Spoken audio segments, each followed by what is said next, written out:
Today, we are cracking a code, and it's one that's thousands of years old. It's a system that was designed to help you make real, consistent progress. And, this isn't just about yoga. It's really a blueprint for mastering pretty much any skill you care about.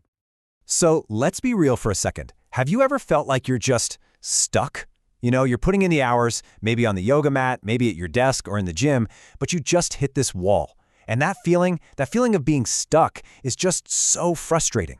So what is really going on here?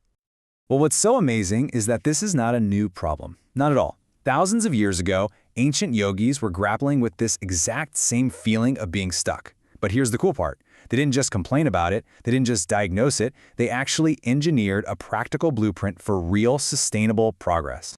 So this ancient blueprint, it's built on a really powerful but also super simple idea. It's a system for figuring out, with crystal clarity, what actually helps you and what hurts you. It's all about getting strategic with your energy. All right, first up, we've got something called the Tattvas. The best way to think about these? They're your momentum builders. These are the specific favorable conditions you can actually create for yourself to build and keep that progress going. And then, of course, you've got the flip side. These are the Tattvas. And these are the progress killers. They're like these subtle saboteurs that just drain your energy and derail your efforts, a lot of the time without you even realizing what's happening. Okay, so let's just break this down. On one side, you have the Sadak factors. They're all about reducing the mental and physical noise in your life, which creates stability. And on the other side, the Bodhic factors do the exact opposite. They create more noise, more volatility, more chaos. And here's the really powerful insight. This isn't random. You can actively engineer the good stuff and consciously avoid the bad. And this isn't just one person's random opinion. This system is like a powerful mashup of wisdom from yoga's most important sources. You've got the Hatha texts, which give us all the practical, day-to-day stuff like diet and environment. Then there's Patanjali's Yoga Sutras, which dive deep into the inner psychology, the mindset. And the Bhagavad Gita ties it all together with this big-picture philosophy of moderation. When you put them all together, you get this incredibly complete system for progress. All right, so let's start with the good stuff. We're going to dive into the 6 key momentum builders, the ones from the Hatha yoga tradition. These are the Sadak Tattvas. So what are these 6 keys? First up is Utsaha, which is enthusiasm.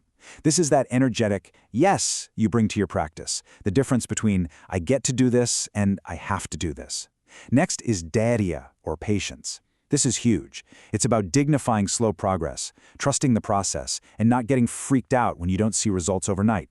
Then there's Tattvajnana, which is knowledge. This is so important. It's understanding the how and the why of what you're doing, so you can adapt intelligently instead of just blindly following a script. Number 4 is Nishchaya, or resolve. Now, this isn't just about raw willpower. It's about building a decision architecture for yourself, like setting your alarm or laying out your yoga mat the night before. You're making the right choice, the easy choice. And finally, Mitahara, a moderate diet and keeping good company, which means minimizing all that agitating chatter. See? These aren't just vague concepts. They are super practical tools for building some serious momentum.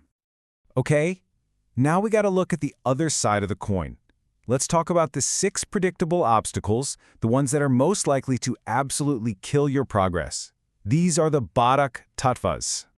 And the ancient texts are super consistent about which one comes first, Atiyahara or overeating. And look, this isn't some kind of moral judgment. It's just straight-up physiological reality. When you eat too much, it physically compresses your diaphragm.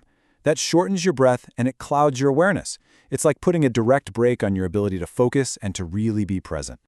And this idea has been around forever. I mean, this quote from the Bhagavad Gita is thousands of years old, and it makes it crystal clear. Yoga is not for one who eats too much or too little. It's all about moderation. Success, whether it's in yoga or just in life, really depends on finding that sustainable middle path.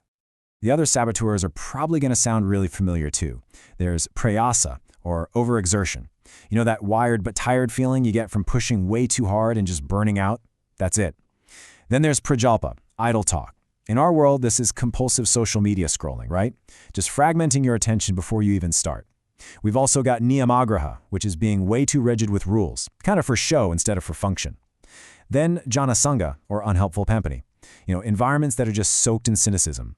And finally, lalyam, which is fickleness, constantly jumping from one new thing to the next, never going deep enough to actually learn. So as you hear this list, does anything ring a bell? I bet it does. So when you put all of this together, when you look at the momentum builders and the progress killers side by side, this really powerful insight just clicks into place. Progress isn't about magic. It's not about luck or some kind of mystical talent you're born with. It's about something way more practical.